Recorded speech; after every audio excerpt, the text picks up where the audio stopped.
Buenos días, hermanos. Van a abrir sus Biblias, por favor, en el libro del profeta Jeremías, en el capítulo número 52. Nos corresponde la tercera parte de este capítulo, que va desde el versículo 12 hasta el versículo 30. Dijimos que estamos en el último capítulo, que es el epílogo del libro del profeta Jeremías, un libro bastante largo, con muchísimas profecías de juicio y de castigo para Judá, para Jerusalén, para Israel y para las naciones vecinas. Un libro que se ha caracterizado por muchísimas preguntas y exclamaciones que ha hecho el profeta en varias oportunidades, pero algo muy interesante que sucede en este último capítulo, y es que es el único capítulo de todo el libro que no menciona el nombre del profeta Jeremías, y es de los pocos capítulos del libro de Jeremías que no tiene preguntas y que no tiene exclamaciones. Recuerden que el profeta Jeremías se le conoce como el profeta de las exclamaciones, o el profeta de los lamentos, o el profeta de las preguntas, preguntas casi sin respuesta, preguntas retóricas. Este capítulo, como ustedes lo han podido notar ya en los dos domingos anteriores y hoy nuevamente, no plantea ninguna pregunta retórica, no plantea ninguna exclamación. Casi que podríamos decir que ha habido tantos lamentos y tantas exclamaciones a lo largo del libro, durante un periodo muy extenso de tiempo, que a estas horas pues ya no hay en ningún momento para la exclamación. Ha habido tantas preguntas casi sin respuesta, que en este último capítulo ya no hay preguntas, sencillamente va a narrar hechos que evidencian el cumplimiento perfecto de lo que el profeta Jeremías anunció aproximadamente por 40 años, que tiene que ver con la cautividad, con la destrucción y con la caída de la monarquía. Entonces hoy nos corresponde hablar específicamente sobre la cautividad de Judá. Yo quiero que me acompañen en el versículo 20, y dice así: las dos columnas, un mar y los 12 bueyes de bronce que estaban debajo de las basas, que había hecho el rey Salomón en la casa de Jehová, el peso del bronce de todo esto era incalculable. Y esa es una expresión muy importante que yo quiero que tomemos en cuenta para meditar en el pasaje de hoy, y el título que yo le he puesto a la enseñanza es un daño incalculable. Un daño incalculable, lo que nos va a narrar aquí el profeta Jeremías sobre la destrucción de Judá y su cautividad. No sé si ustedes recuerdan un poco, pero el rey Salomón fue el que tuvo la oportunidad de construir este majestuoso templo. ¿Sí recuerdan? El rey Salomón cumplió esa tarea. Fue el rey David anterior, el padre del rey Salomón, el que reunió todos los materiales para la construcción del templo y tuvo la intención y la firme finalidad de construir el templo. Sin embargo, Dios le dice que no va a él a tener la oportunidad de construir el templo porque ha derramado mucha sangre. ¿Recuerdan? Esa es la razón por la cual Dios dice que reúna los materiales y los deje preparados, pero va a ser el rey Salomón el que va a construir el templo en Judá y en Jerusalén. El rey Salomón hizo una gran tarea en la reconstrucción del templo. La Biblia dice que hubo muchísima gente que trajo ofertas, que trajeron materiales de diferentes lugares, hubo una mano de obra dispuesta y rápidamente se construyó el templo, y se construyó un templo supremamente maravilloso. Era un templo hermosísimo. Lo que nos dice la Biblia, nos dice la historia, es que el templo de Salomón era una de las 7 maravillas del mundo antiguo. Imagínense, era tan maravilloso, con muchísimos materiales finos, casi todos eran importados. Tenía muchos metales, entre ellos oro, plata y bronce. Eran los materiales principales, y también maderas finas y cortinas finas y un diseño arquitectónico maravilloso, con unas medidas precisas que Dios le había dado. El rey Salomón construyó este templo y lo inauguró. No sé si ustedes recuerdan en los libros de Samuel la inauguración del templo, que fue algo maravilloso. Vinieron delegaciones de muchísimos lugares del mundo, hubo diplomáticos para ver esta obra de arte, se dedicó a esta obra en un acto de adoración, y el rey Salomón en su dedicación invocó a Dios y dijo: Dios, que tu presencia esté siempre en este lugar. ¿Recuerdan? Que siempre que los sacerdotes oficien en este templo y tu pueblo se reúna, tu presencia esté en este lugar y tu nombre sea exaltado. Y el rey Salomón evocó muchísimos atributos de Dios. Habló de su dignidad, de su majestuosidad, de su poder, de su grandeza, de su santidad, y hubo una dedicación supremamente maravillosa, inolvidable para el pueblo judío. El templo construido, el pueblo unido y un centro de adoración maravilloso para que los sacerdotes ministraran en ese templo. Cualquiera de nosotros pensaría que después de semejante dedicación Y semejante obra de arte tan maravillosa, diseñada por Dios, el pueblo iba a adorar a Dios correctamente. Sin embargo, en el mismo periodo del rey Salomón, el templo comenzó a ser llenado de ídolos. ¿Recuerdan? Que el rey Salomón comenzó a tener muchas mujeres y de cada una de esas mujeres que él traía de otros lugares, traía los ídolos de ellas. Y en el mismo periodo del rey Salomón, que fueron 40 años de reinado, el templo comenzó a ser contaminado y la adoración a Dios se comenzó a pervertir. Posterior al rey Salomón viene su hijo que gobierna, que se llama Roboán. Y en el periodo del rey Roboán viene el reino dividido. Recuerden que ya lo hemos estudiado en varias oportunidades. Durante el rey Roboán se divide el reino. 10 tribus se van al norte con Jeroboán y Judá queda al sur con su sede en Jerusalén y siguen con Roboán como rey y luego toda la dinastía. El reino se dividió. ¿Qué aconteció si apenas en el reinado anterior, durante Salomón, había tanta unidad y tanta adoración correcta? ¿Qué aconteció? El reino se divide, el reino del sur queda debilitado, queda el sistema sacerdotal aprobado por Dios en el sur y el sistema monárquico también. Sin embargo, los reyes comenzaron cada uno a desviarse un poco más. Cuando uno lee toda la historia de la monarquía, tanto del reino del norte con sede en Samaria, como del reino del sur con sede en Judá, vemos que cada uno hacía lo malo ante los ojos de Dios. Y parecía que cada uno iba teniendo un ingrediente mayor de maldad. Recordemos que los reyes inicialmente eran hombres mayores, adultos, ¿sí? Hombres conscientes y maduros para gobernar una nación. Pero a medida que la monarquía avanzaba, la edad de los reyes disminuía. ¿Recuerdan que hubo reyes de 7 años gobernando? Hubo 2 reyes de 8 años y hubo un rey de 7 años gobernando, tanto en el norte como en el sur. Y el reino se fue debilitando, los reyes hicieron lo malo delante de Dios. Y recuerdan qué hacían todos los profetas que venían para profetizar. ¿Cuál era parte del centro de la profecía de los profetas? El templo va a ser destruido. Ningún rey ni ningún sacerdote dio crédito a las palabras de los profetas, porque ellos decían, no puede ser que esta obra tan maravillosa, con elementos importados y con un diseño tan perfecto que Dios mismo lo dio, pueda ser destruida. No puede ser. Todos los profetas que hablaron de esa manera fueron perseguidos por los monarcas y por los sacerdotes, fueron exiliados porque ellos decían, no puede ser que haya una destrucción masiva de nuestro templo. Dios les había dado el templo con una finalidad. La única finalidad del templo era que adoraran en ese lugar y que vieran en el templo y en los elementos del templo el reflejo de la grandeza de Dios. Es decir, que al ver el templo, adoraran a Dios correctamente comprendiendo quién es Dios. Pero no fue eso lo que hicieron los judíos. Los judíos cuando veían el templo dejaron de adorar a Dios y comenzaron a adorar el templo. El principal ídolo de los judíos se llamó el templo de Jerusalén, el templo de Salomón. Cuando ellos venían al templo para adorar, no recordaban a Dios y la grandeza de Dios representada en los elementos del templo y en el diseño del templo, sino que decían, este templo es nuestro ídolo. Este templo es nuestro ícono a través del cual somos reconocidos mundialmente. Nosotros tenemos tanto poder y somos tan famosos que logramos tener este templo tan extraordinario. ¿Cómo les parece? Los judíos desviaron la atención del Dios verdadero para adorar el templo. ¿Eso es correcto o no? Recuerden que la razón principal por la cual el templo fue destruido y Judá fue destruido fue por la idolatría. No solo la idolatría de los ídolos externos que trajeron de Baal, Astoret, Asera y otros dioses, Moloc y otros, sino por la idolatría propia que los judíos tuvieron de adorar el templo de Judá y Jerusalén. Yo quiero que nosotros vayamos en los primeros versículos 12 al 16 y vamos a ir recordando que durante los 20 reyes del reino dividido en el reino del sur, durante esos 20 reyes, el pueblo de Judá se distrajo y se olvidó de la adoración verdadera. Leamos 12 al 16.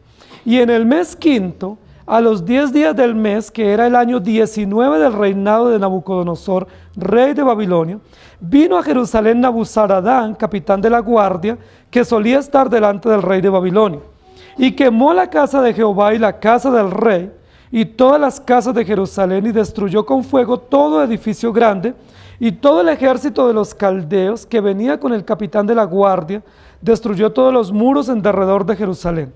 E hizo transportar Nabuzaradán, capitán de la guardia, a los pobres del pueblo y a toda la otra gente del pueblo que había quedado en la ciudad, a los desertores que se habían pasado al rey de Babilonia y a todo el resto de la multitud del pueblo. Mas de los pobres del país dejó Nabuzaradán, capitán de la guardia, para viñadores y labradores. Esta primera parte nos comienza a describir el momento exacto en el cual Babilonia, encabezado por este principal del ejército llamado Nabuzaradán, entró a Judá, invadió la ciudad y quemó el templo y la casa real. Nos va a decir que fue en el año 19 del reinado de Nabucodonosor, rey de Babilonia. No sé si ustedes recuerdan cuál fue ese año en términos del calendario judío. ¿Se acuerdan en qué año fue destruido Judá y Jerusalén? En el año 586 a.C. Después de un periodo de sitio de año y medio, donde Judá fue sitiada y hubo hambre en la tierra, el rey Sedequías escapa, luego Nabuzaradán entra, toma posesión de la ciudad y lo primero que hace, versículo 13, quemó la casa de Jehová y la casa del rey y todas las casas de Jerusalén y destruyó con fuego todo edificio grande. ¿Qué fue lo primero que hizo este emperador poderoso que vino a invadir la ciudad? Quemar toda la ciudad. ¿Qué habían dicho los profetas por más de 200 años? Que el templo iba a ser quemado y todas las casas iban a ser quemadas y destruidas. Eso habían dicho todos los profetas y habían sido perseguidos por haber dado esa profecía. Los judíos decían, eso nunca nos va a acontecer porque este templo Dios nos lo dio y porque Dios hizo un pacto y Él es fiel a su pacto. Sin embargo, ellos olvidaron algo importante del pacto, que fácilmente nosotros lo podemos olvidar. Y es que si bien es cierto, Dios es seguro en el pacto que Él estableció, el pacto mismo implica obediencia y fidelidad. En el mismo pacto que Dios estableció dice, pero si fueres rebeldes a mi voz y no atendieres a mis mandamientos, yo los destruiré. ¿Recuerdan? Que dentro de del pacto como parte integral están incluidas también las consecuencias por la desobediencia. Quemó la casa de Jehová y la casa del rey. Es interesante que el profeta Jeremías no ponga aquí un lamento en la destrucción de este templo. ¿Por qué Jeremías no se lamenta si en otras oportunidades había expresado lamento grande por la destrucción del templo? Porque aquí él no está profetizando. Jeremías no está profetizando en este capítulo como lo hizo en otras oportunidades. Jeremías lo que está es narrando un hecho histórico del cumplimiento veraz y preciso que tuvo la profecía y la voz de Dios y de cómo quedó Judá y Jerusalén. Versículo 14. Y todo el ejército de los caldeos que venía con el capitán de la guardia destruyó todos los muros en derredor de Jerusalén.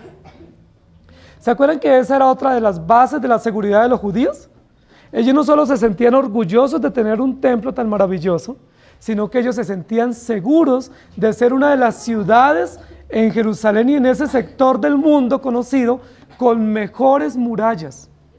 Ellos pensaban que sus murallas eran impenetrables, que nunca nadie podría penetrar unas murallas que habían sido construidas con tanto esfuerzo y que eran tan amplias que casi nadie podía penetrarlas.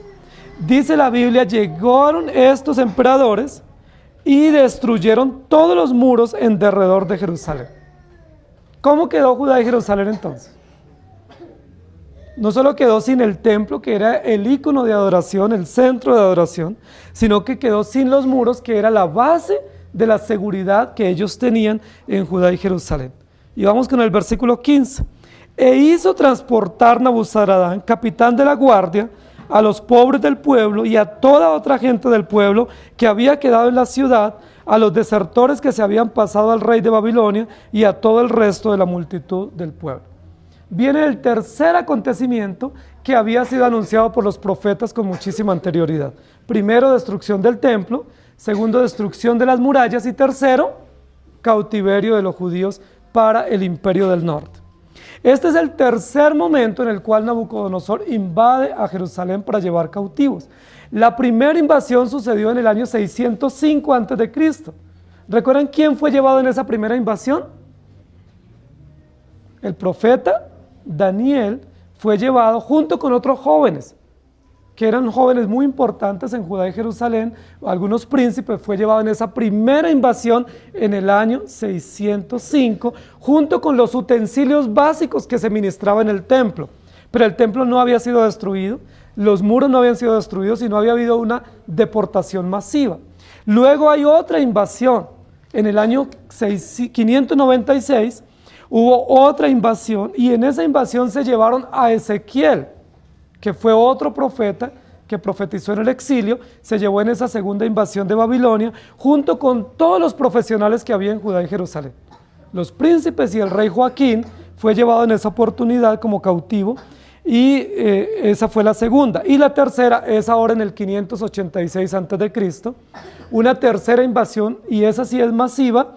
El templo se destruye, los muros se destruyen, y se cree, dicen algunos historiadores, que en esta oportunidad, según narra el versículo 15, fueron llevados más de 50.000 judíos de Judá y Jerusalén cautivos. Más de 50.000 en esta oportunidad. Especialmente fue llevada gente del pueblo. Porque recuerden que ya todos los jóvenes profesionales habían sido llevados, los príncipes habían sido llevados, y la gente artesana, los herreros habían sido llevados cautivos en la segunda invasión. Esta tercera se van a llevar básicamente a la gente del común. Más de 50.000 judíos son llevados en esta oportunidad en una gran caravana a Babilonia. Dice al final del versículo, y el resto de la multitud del pueblo fueron llevados. Versículo 16, más de los pobres del país dejó Nabuzaradán, capitán de la guardia, para viñadores y labradores. Es importante lo que el texto nos va a decir. Va a suceder algo diferente a lo que sucedió en el imperio del norte. En el reino del norte, que era el reino de Israel de las 10 tribus, que fue destruido e invadido en el año 722 a.C., la Biblia nos va a registrar que todos los judíos fueron llevados cautivos a Asiria. Todos. Y los asirios trajeron extranjeros para repoblar la tierra. Eso es importante.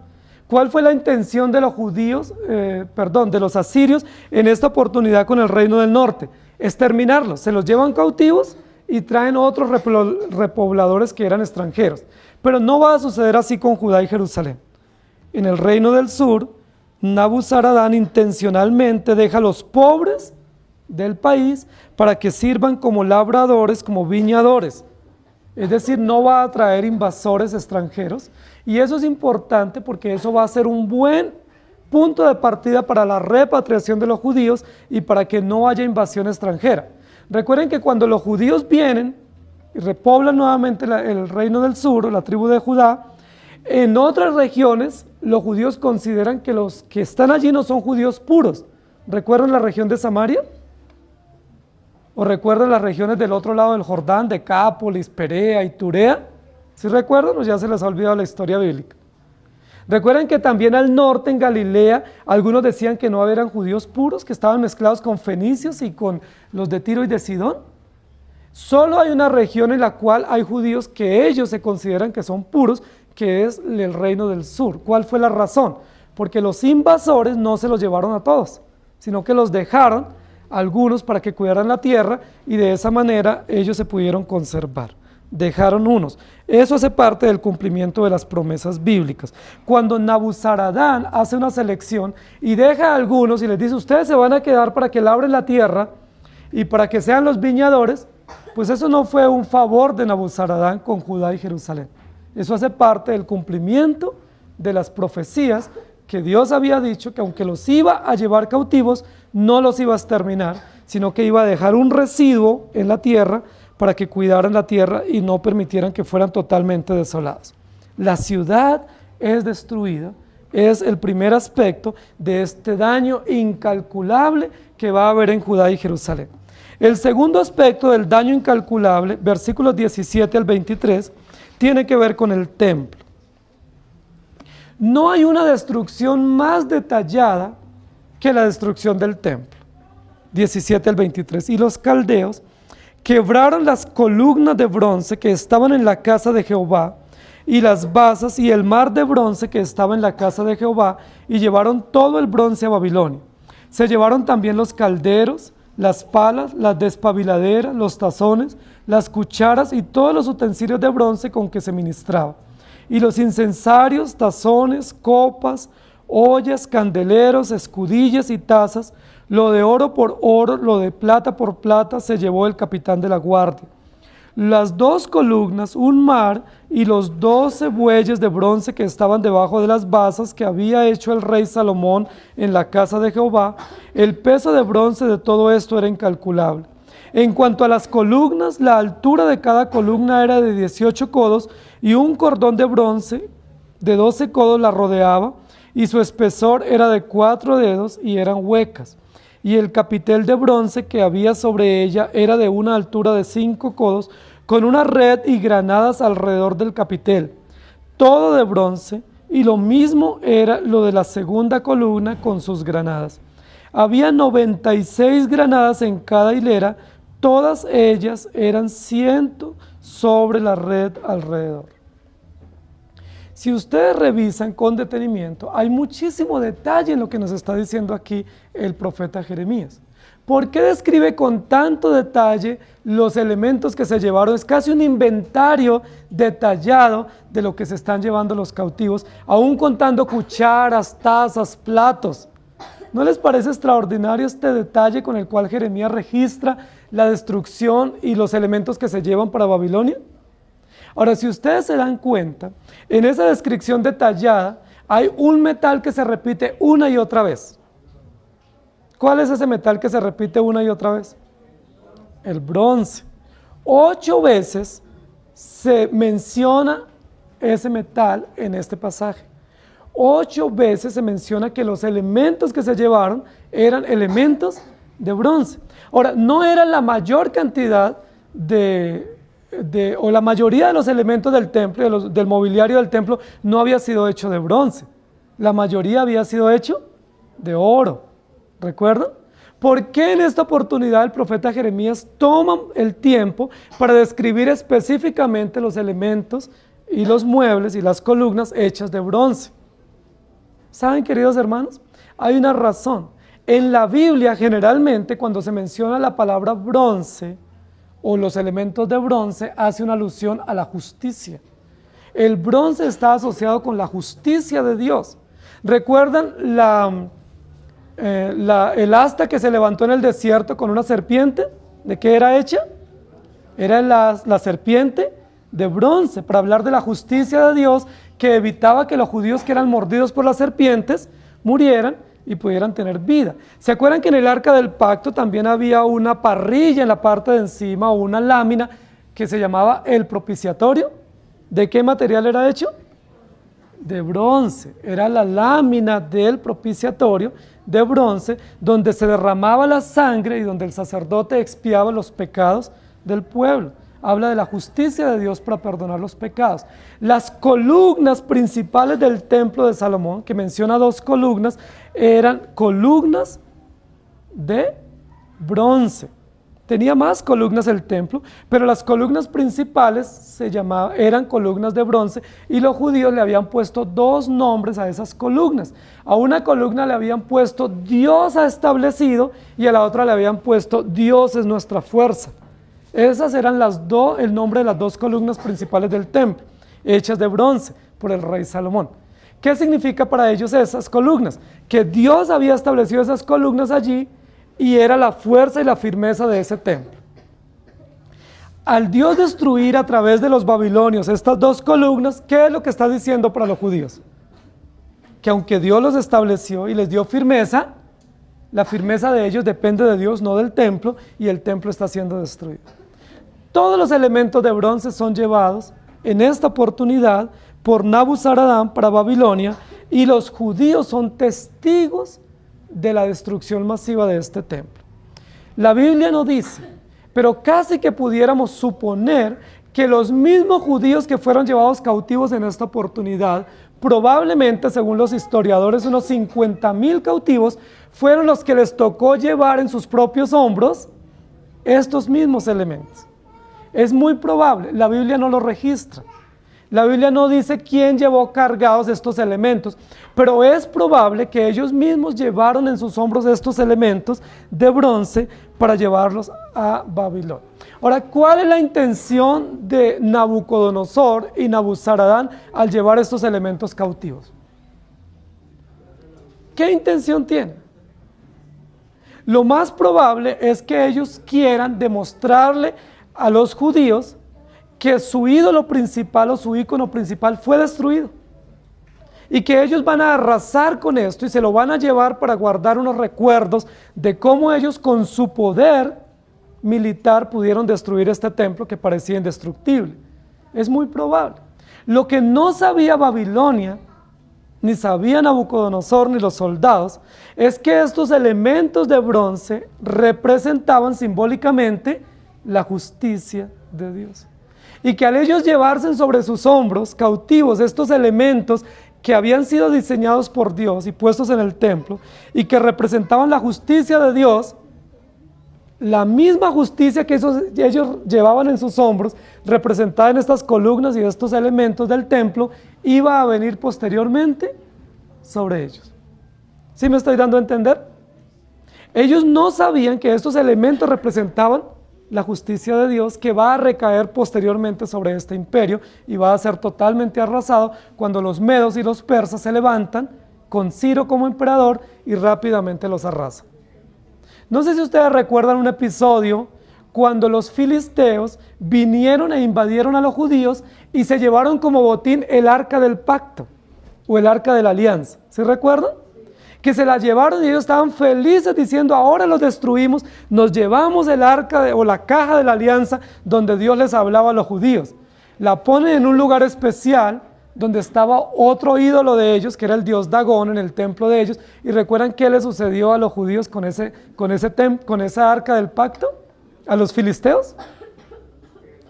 Les comenzó a venir males. ¿Sí? Y les iba mal, y era tanta la mala suerte que tenían los filisteos que dijeron, miren, lo mejor que podemos hacer es devolver esta arca, porque nos está yendo muy mal desde que trajimos esta arca, porque ellos no sabían que esa arca era el arca de la alianza de Dios con su pueblo, no con los filisteos. Para los filisteos no representaba nada, representaba más bien justicia en contra de ellos, pero para los judíos representaba, y para los creyentes, el pacto de Dios de salvar a su pueblo y de preservarlo en medio de las diversas situaciones. Entonces, estas columnas y estos elementos que ellos se llevan para Babilonia va a ser una señal de la justicia divina sobre los propios judíos, pero va a ser un indicador de la justicia que viene sobre Babilonia para traer destrucción masiva sobre ellos como imperio. Queridos hermanos, el templo lo debían destruir los babilonios, pero nunca Dios les dijo que se llevaran las partes para Babilonia. Ellos debían destruirlo. Ese era el mandato. Ese era lo que los profetas habían dicho, destruyan el templo. Pero nunca Dios les dijo en las profecías que tomaran las partes del templo y las llevaran cautivas a Babilonia. Podían cautivar las personas, pero no cautivar estos elementos.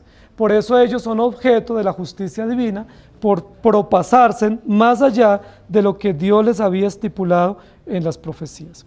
El texto describe qué se llevaron, qué cantidades, cómo llevaron todo eso y cómo aniquilaron el templo. El templo es arruinado.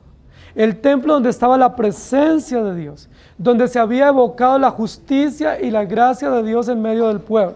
El templo que había sido dedicado con tanta majestuosidad por el rey Salomón, ahora es totalmente destruido y lo poco que quedó se quemó.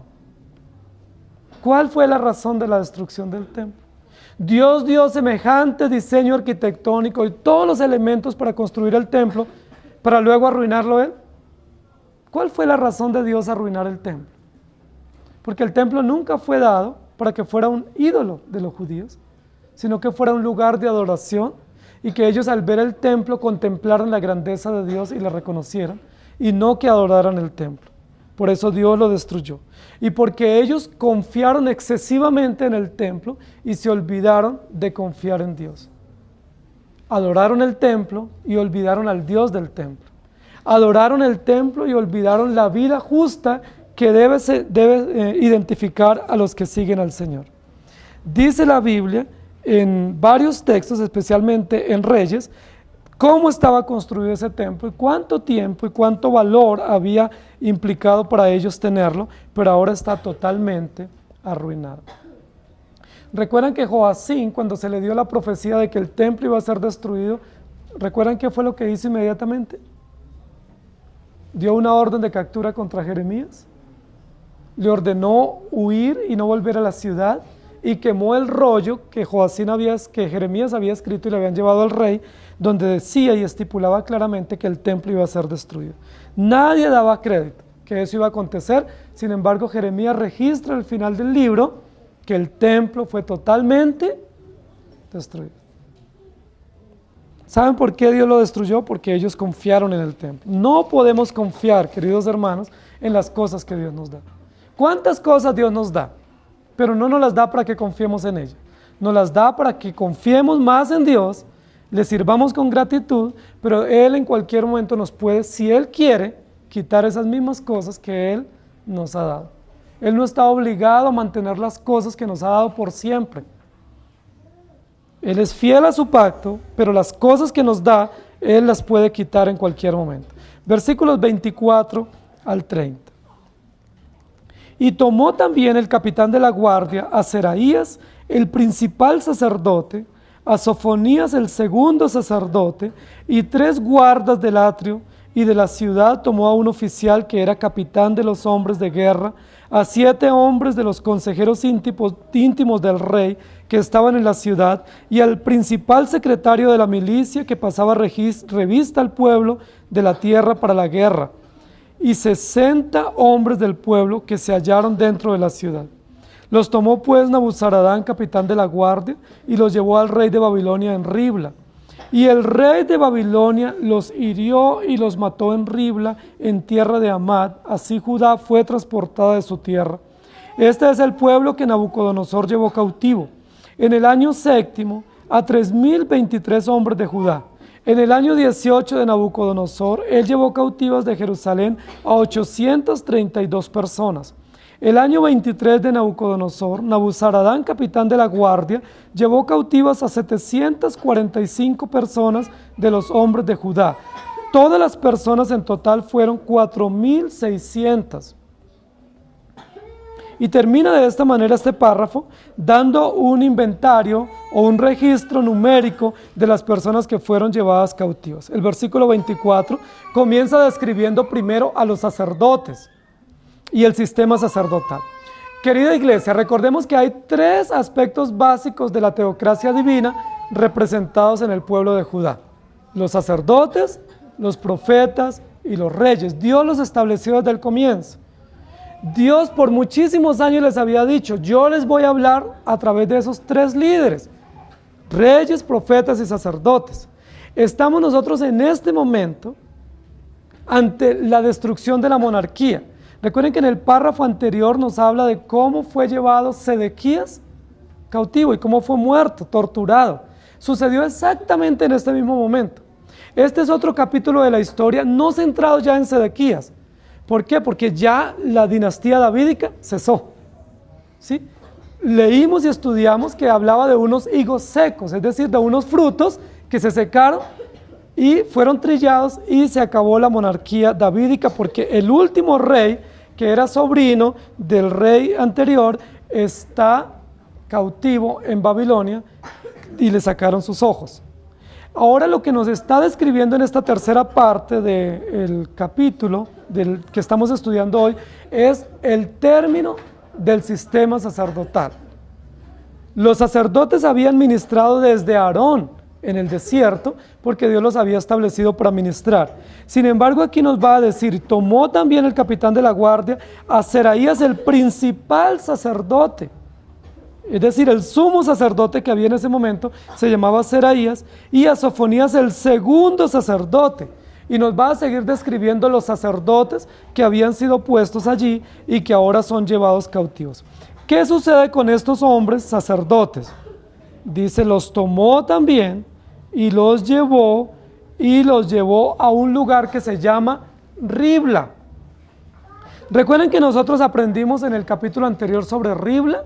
Ribla fue el lugar intermedio, que fue una base militar que estableció Babilonia o Nabucodonosor para dominar a esos países o a esa región. Ribla. ¿Ustedes saben qué significa Ribla?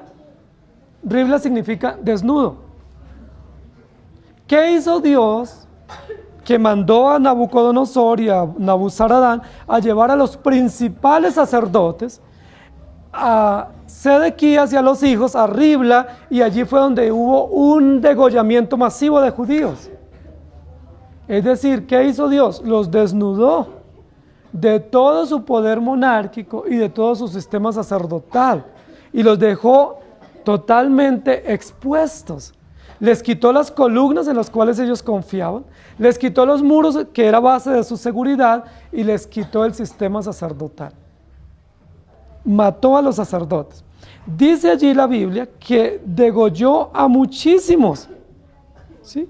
Si ustedes leen con detenimiento y unimos eso a otros textos anteriores que hablaban sobre más de 70 sacerdotes que fueron degollados públicamente, incluidos los hijos del rey Sedequías, nos damos cuenta que lo que hubo allí fue una matanza muy grande. ¿Quiénes fueron los principales que murieron en esta oportunidad? Los sacerdotes, los hijos de los sacerdotes y también algunos príncipes y los hijos del rey de turno. ¿Qué era lo que Nabucodonosor quería asegurarse con esta muerte masiva de sacerdotes y de reyes o de príncipes? ¿Qué él quería asegurarse?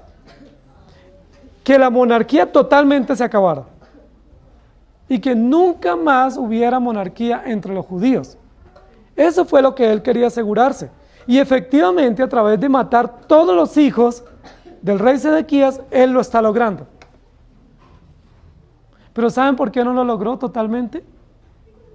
Porque él no contaba que ya ellos habían llevado cautivo al rey anterior, y que el rey anterior iba a ser el que iba a conservar la dinastía davídica. Eso lo dice la Biblia, a través de Jeconías, que estaba preso, era donde venía la línea mesiánica, donde vino Jesucristo, y no a través de Sedequías. Porque Sedequías no era directamente del linaje de Josías, sino que era Jeconías, nieto de Josías. Cuando uno mira la genealogía en Mateo capítulo 1, de Josías salta a Jeconías, y luego de Jeconías a Zorobabel, que va a ser uno de los primeros que va a retornar. Entonces, ¿logró Nabucodonosor destruir la monarquía davídica? No logró. Aunque mató a todos los hijos de Sedequías, no logró, porque Jeconías estaba cautivo y tiene hijos, y continúa la línea genealógica de la cual hay promesa de redención. ¿Logró Nabuzaradán terminar con todo el sistema sacerdotal judío? ¿Logró o no logró? No pudo. Aunque mató a los sacerdotes que estaban en este momento aquí, él no pudo terminar con todo el sistema sacerdotal. ¿Saben por qué? Porque cuando Jeremías le dijo a los judíos que se entregaran voluntariamente, entre ellos se entregaron algunos sacerdotes. Y esos sacerdotes que se entregaron y fueron llevados a Babilonia cautivos voluntariamente, lograron conservar por gracia divina el sistema sacerdotal. ¿Ustedes se acuerdan que Esdras era de familia sacerdotal? ¿Por qué Esdras regresa después y era de familia sacerdotal si todos los sacerdotes habían sido muertos? Los que fueron muertos fueron los sacerdotes asociados al poder del rey, pero no todos, porque algunos se habían entregado voluntariamente, y de esa manera Dios preserva. Dios es fiel. El templo puede ser destruido, pero el pacto de Dios permanece para siempre. El sistema sacerdotal puede ser destruido en Judá y Jerusalén, pero Dios se preserva unos sacerdotes que continúen el oficio al cual Dios había llamado a los judíos, y también a nivel de los reyes. Tomó de la ciudad todos los hombres de guerra, y enumera cuántos, y los llevó al pueblo, y los llevó a la guerra, y en ese lugar en Ribla los asesina. Y luego dice, y el rey de Babilonia los hirió y los mató en Ribla, en tierra de Amad, así Judá fue transportada de su tierra. Y luego continúa diciendo cómo algunos de esos sacerdotes y principales fueron muertos. Los versículos del 28 al 30 narra 3 invasiones. Y narra cómo en esas invasiones fueron llevados algunos hombres. El número de los que fueron llevados allí no es el número total de cautivos. Está hablando del número de cautivos oficiales relacionados con el poder, es decir, relacionados con la monarquía o con el sistema sacerdotal. Ahora, ¿pudo el rey Nabucodonosor terminar con todos los profetas verdaderos? Era la intención de él. ¿Pudo terminar? No. A Jeremías no lo pudo matar.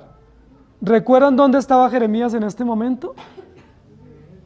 Estaba huyendo y luego cuando hay la invasión, él va a ser llevado por otros a Egipto y se protege allá. Pero hay otros profetas verdaderos también que son guardados. ¿Se acuerdan de Daniel? ¿Dónde está Daniel? En Babilonia. Es un oficial del rey y es preservado milagrosamente. ¿Dónde está Ezequiel? Ezequiel fue llevado en el segundo cautiverio del reino del sur y es preservado también y es el que Dios usa para consolar a todos los cautivos a la orilla del río Quebar. Recuerden que allí fue donde fueron llevados la mayoría de los cautivos, a la orilla de un río, y estaban todos en una profunda depresión a punto de morirse por el dolor y la angustia de estar en el exilio. ¿Quién los consoló? El profeta Ezequiel. No logró Nabuzaradán realmente hacer nada de lo que él pretendía, era destruir al Dios verdadero y destruir la adoración verdadera. ¡Qué daño tan incalculable pretendió Nabucodonosor, pero no lo logró! El templo fue destruido, las murallas destruidas, la ciudad y los ciudadanos llevados cautivos, pero Dios preservó a los judíos. Ahora, algunos dicen que los judíos en cautiverio realmente se arrepintieron y volvieron en sí y adoraron con fervor a Dios. Algunos dicen, pero la Biblia realmente no va a registrar eso. La Biblia lo único que registra, y la historia también lo registra, es que los judíos comprendieron que Dios los había llevado al exilio por ellos tener ídolos falsos. Y la Biblia y la historia registra que después del exilio nunca más los judíos volvieron a tener ídolos falsos. Que ellos aprendieron la lección y nunca más volvieron a traer a Baal, a Astoret, a Molot, a Acera y a todos los dioses que ellos encontraban, traerlos a Judá y a Jerusalén. Nunca más. Y eso es importante. Ellos dejaron ese tipo de idolatría, pero ¿saben qué hicieron? Se inventaron otros ídolos. Porque como nuestro corazón es una fábrica de ídolos, ellos nunca más volvieron a adorar esos ídolos paganos. Pero ¿saben qué comenzaron a adorar? La ley. Ya no volvieron a adorar el templo. El templo que reconstruyeron después los judíos ya no fue objeto de adoración por ellos. Pero ¿saben qué comenzaron a adorar? La ley. Los judíos nunca antes del exilio habían leído la ley todos los días. ¿Se acuerdan que Dios ordena que leamos la palabra todos los días? ¿Sí la están leyendo todos los días? Los judíos antes del exilio nunca la habían leído. Ellos no habían cumplido con ese deber. Pero cuando están en el exilio, ellos reconocen y dicen, fuimos traídos acá por 2 cosas. Primero, porque tenemos ídolos falsos. Y segundo, porque no leemos la palabra de Dios a diario. Ellos se arrepintieron de ese mal. Nunca más volvieron a adorar ídolos falsos y comenzaron a leer la ley. Pero la comenzaron a leer con tanta devoción y con la firme determinación de obedecerla, que ¿saben qué nacieron de los que llegaron del exilio? Los fariseos y los saduceos. Porque comenzaron a añadirle normas y comenzaron a ponerle exigencias adicionales y comenzaron a decir, ¿será que nos equivocamos aquí? Pongámosle otro pedacito más de explicación para no fallar. La Biblia dice que nos lavemos las manos, pero de pronto no nos las lavamos bien, entonces lavémonos hasta el codo para que podamos cumplir bien.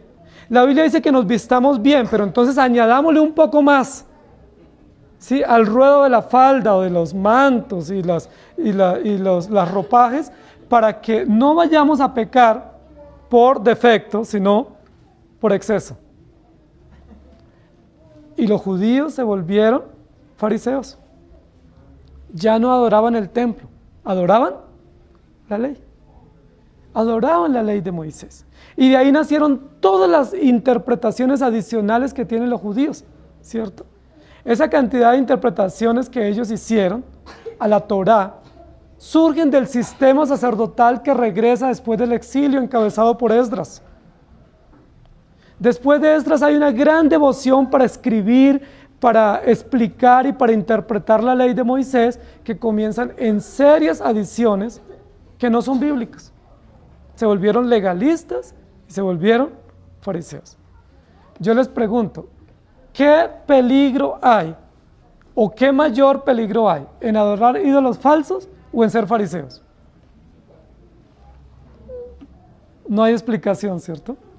Es tan peligroso la adoración de ídolos como volvernos fariseos y pensar que por nuestras acciones o por nuestra devoción podemos agradar a Dios. Los judíos se volvieron fariseos. ¿Recuerdan en la época de Jesús?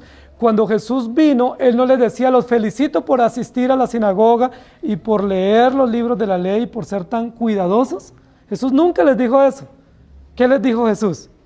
Hipócritas, fariseos, lavan lo de afuera y lo de dentro está inmundo. Se preocupan por lo externo, pero no se preocupan por la devoción del corazón.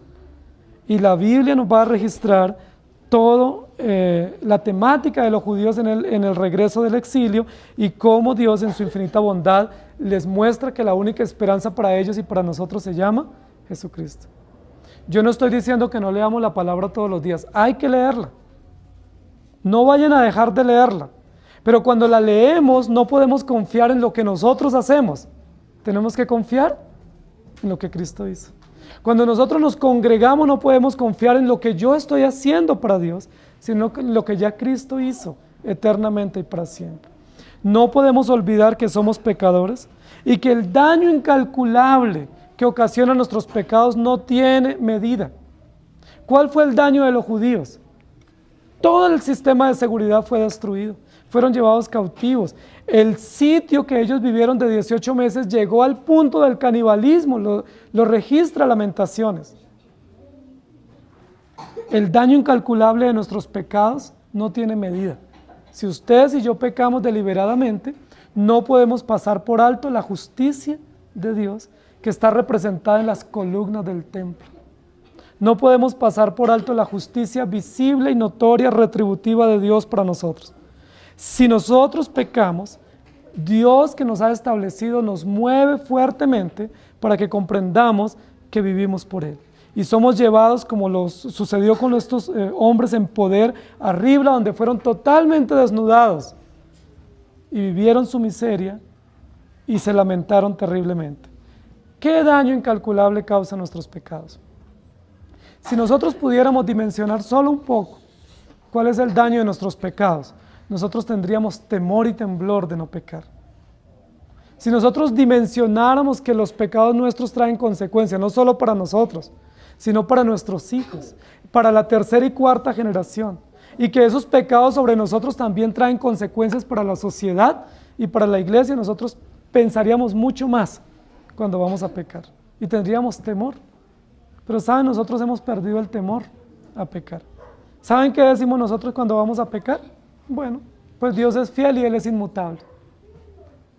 Y a veces tenemos textos sacados de contexto para protegernos. Pues la Biblia dice que si el justo cae, Dios lo levanta. Pero también dice que hay consecuencias y ese pedacito lo olvidamos. A veces decimos nosotros, bueno, la Biblia dice que todo está determinado y si yo pecare, pues eso está dentro de la voluntad de Dios. La Biblia no dice que Dios predestinó nuestros pecados. Dios no predestinó nuestros pecados ni nuestras acciones pecaminosas. Dios predestinó el plan de redención para que tengamos esperanza en medio de nuestros pecados. Y las consecuencias de nuestras acciones deliberadas traen un daño incalculable sobre nuestra vida y sobre terceros. Y lamentablemente muchos de esos daños vienen para nuestros hijos. Yo les pregunto, ¿no debiéramos nosotros temer más a Dios? ¿No debiéramos nosotros con mayor atención prestar oído a la voz de Dios y arrepentirnos antes de sufrir las consecuencias terribles del pecado? Los judíos tuvieron oportunidad. Muchísimos profetas se desgastaron pregonando la voz de Dios y advirtiéndoles al arrepentimiento, pero ellos no se arrepintieron.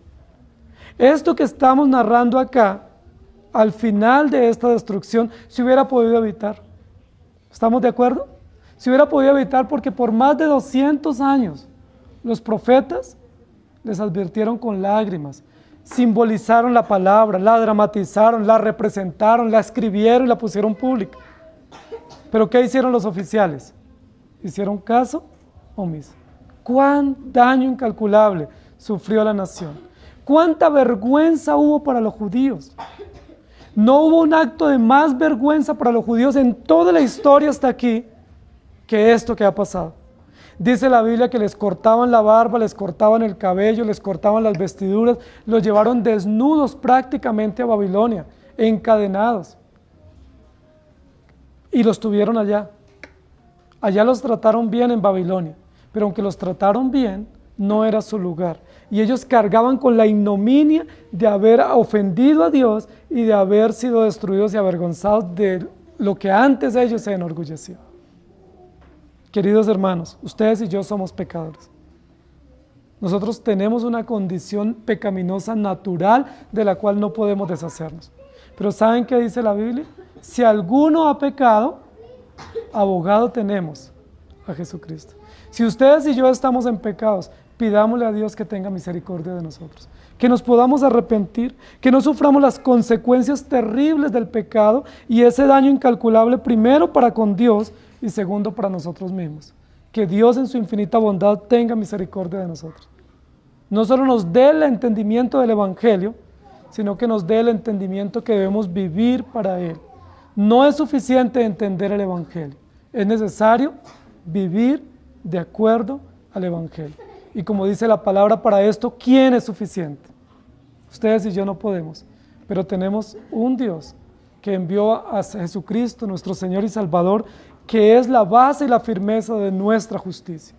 No hay justicia nuestra, pero recuerden esas dos columnas principales del templo que representan la justicia que Dios estableció y que es segura, sigue siendo segura en Cristo Jesús para nosotros. Inclinen su rostro, por favor.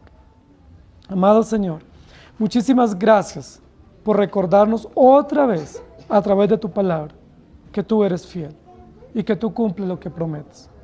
Los profetas advirtieron muchísimas veces de las consecuencias terribles del pecado y lo representaron y fue evidente en el periodo del profeta Jeremías a través de la destrucción del templo, de la ciudad, de la casa real y de los muros de la ciudad. Pero también fue evidente a través del dolor que los judíos mismos vivieron en carne propia, de ver morir a sus hijos, las señoras ver morir a sus esposos en la guerra y otros ser llevados cautivos, otros degollados ahí en su propio territorio. Señor, tu palabra es fiel y tú eres fiel y tú eres justo. Nosotros muchas veces olvidamos que cuando recordamos tu fidelidad, atributo que nos maravilla, olvidamos que tu fidelidad está directamente relacionada con tu justicia. Señor, por tu justicia fiel, tú cumples lo que prometes. Si bien es cierto, el pacto es unilateral y tú lo has determinado y es seguro y firme, el pacto tiene implicaciones de obediencia y de responsabilidad que tú mismo, por tu infinita gracia, haces a los beneficiarios del pacto caminar en pro de esas determinaciones y que las podamos poner por obra. Cuando no podemos ponerlas por obra, tu justicia viene sobre nosotros y es una evidencia testimonial de que no pertenecemos a ese pacto eterno, sino simplemente al pacto temporal. Gracias por enseñarnos que nuestros pecados ocasionan daños incalculables, primeramente frente a ti. Ten misericordia de nosotros, porque nuestro corazón es una fábrica de ídolos, porque nosotros salimos de un pecado por tu gracia y caemos en otro. ten misericordia de nosotros. Porque parecemos como un vaivén, como un péndulo que vamos de un extremo al otro. Y si salimos de la idolatría, fácilmente caemos en el legalismo. Y si salimos de una vida inmoral, fácilmente nos volvemos fariseos, pretendiendo demostrar y testificar que por nuestras propias acciones estamos logrando progresos en nuestra vida espiritual. Señor, gracias por darnos estas lecciones. Gracias por mostrarnos su cumplimiento. Pero gracias por recordarnos hoy que tú eres justo y que tú eres misericordioso. Enséñanos a vivir para ti. En el nombre de Jesús. Amén. Que el Señor les bendiga, hermanos.